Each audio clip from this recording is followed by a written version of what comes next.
The JOOLA mod TA-15 is out, and I'm sure you're wondering if it's as good as the original JOOLA Gen 3s or not, so without further ado, let's dig straight into it. I'll be honest, part of me was wondering if I would ever get to review the JOOLA Gen 3 paddle.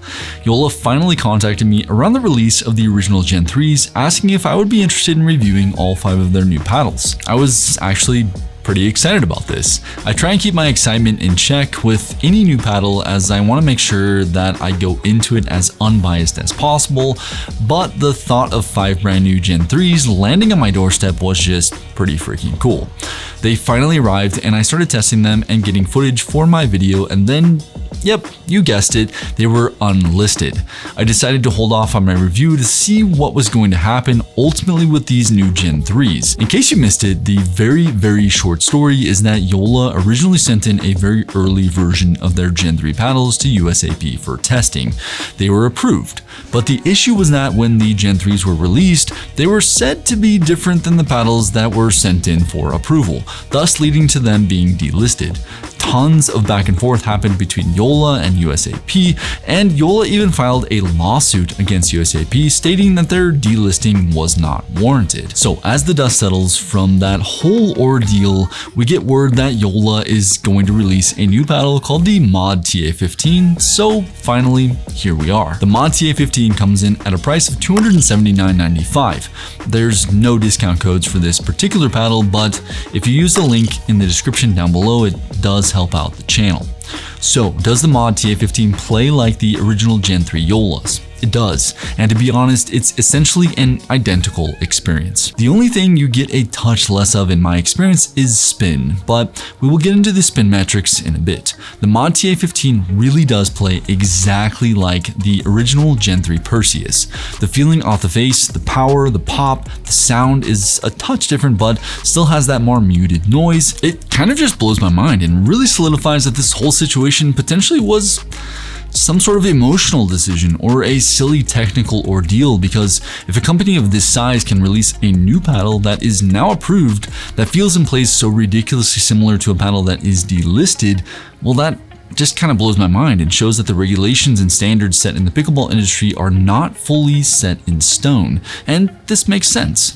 Honestly, we have to keep in mind that rated tournament level pickleball and the governing bodies surrounding it are all extremely new in comparison to other sports. Things like this are bound to happen, especially when companies are pushing the current regulated boundaries of spin and power.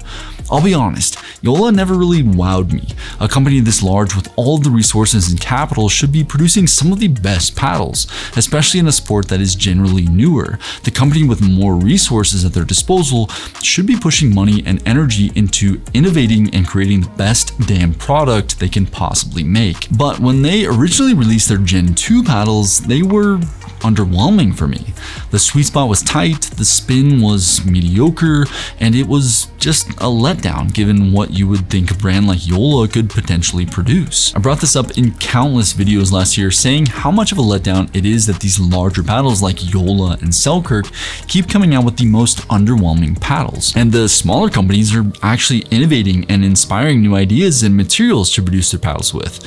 It was just plain disappointing. Now we finally have the Gen 3 Perseus re-released as the mod TA-15, and it's exactly what I have wanted a company like JOOLA to produce. This paddle has power, it has a great feeling off the face, it seems to be a very high build quality, and they utilize their new propulsion core to push the legal limits of what is possible in pickleball. So to be honest, I was proud of them when they released their original Gen 3s, and I am still proud of them for continuing to push this new core technology to be properly approved. One last thing I wanted to touch on here before we get into the spin metrics is core crushing.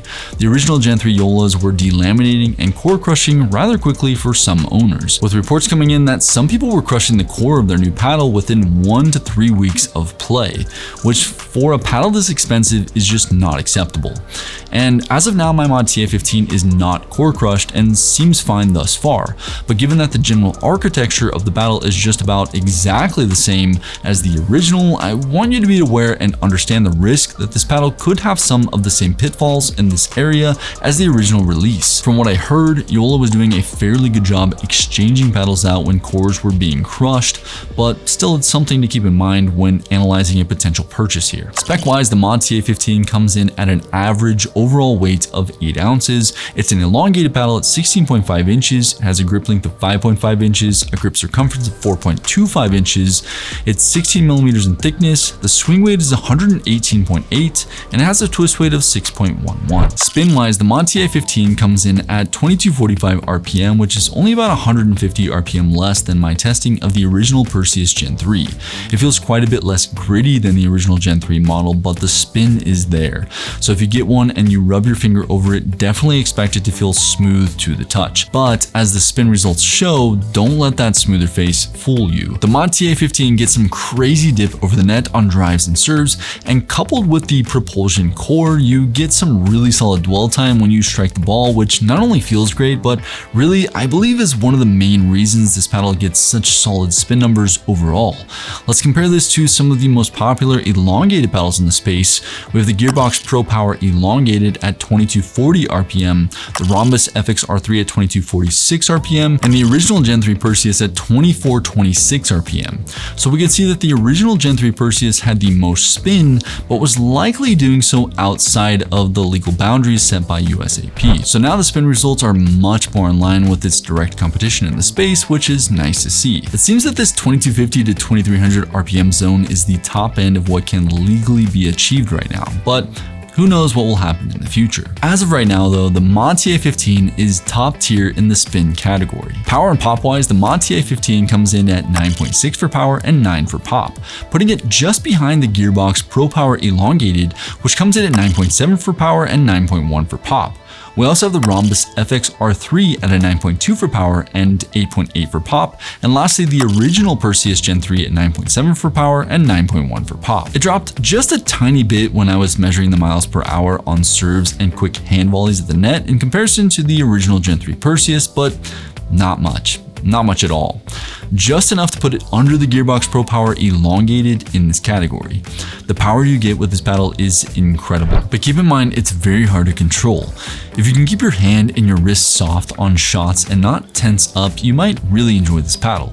But as of now, I don't know if I would personally take this to a tournament. I have noticed in tournament play, my wrist tends to be a bit more rigid than when I am playing rec play, which for me leads to some unwanted trajectories with a bit less spin than what I would get in rec play, which in combination with this paddle would be a recipe for disaster.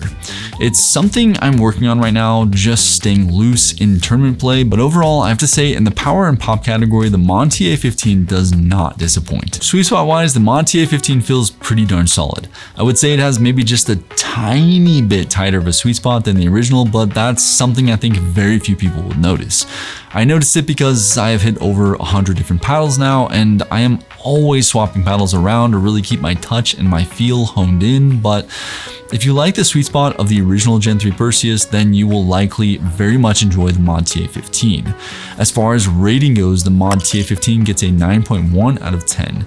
Comparing that to its competition in the space, we have the Gearbox Pro Power Elongated at an 8.9, the Rhombus FX-R3 at a 9.1, and the original Gen 3 Perseus at a 9.2 out of 10. So all pretty tight with some subtle differences. There really isn't any super harsh drop off sweet spot wise, and overall it feels really nice off the face of this paddle. Lastly, we have control, which for me is the most important category of all. The mod TA-15 comes in at an 8.5 out of 10 for control. Not bad, not top tier, just average. I think the sweet spot and the high spin rating certainly are helping here.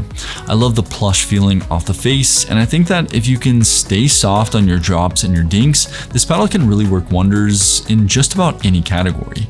If you get quick or get the yips in tournament play though, I would definitely pass on this paddle and grab something else more control oriented. But if you have good control over your game right now and can stay loose, this paddle could do quite well for you. Comparing this to the Gearbox Pro Power Elongated at an 8.3, the Rhombus FX-R3 at a 9, and the original Perseus Gen 3 at an 8.5, we can see the control of the mod TA-15 is the exact same as the original Gen 3 Perseus. I think it's something you could hone in on on over time and isn't wildly uncontrollable, but at the same time, I have to say it again and reiterate, if you tend to get the yips or play tight or somewhat tense in tournament play or in rec play, I would highly recommend grabbing something more controllable to mitigate errors and pop-ups. All in all, I think this is ultimately just a legal re-release of the original Gen 3 Perseus. If you gave me a non-branded original Gen 3 Perseus and a non-branded mod TA-15, I wouldn't be able to tell much of a difference, if any at all. Subtle differences that now place this paddle within the legal limits for tournament play. It's been a wild ride this year with the Gen 3 paddles, and it's nice to see JOOLA finally release a version that we can place some trust in. Click here to see my top 5 paddles so far in 2024. Make sure to subscribe to see more videos just like this one. Have a freaking wonderful day, and I'll see you in the next one. Peace.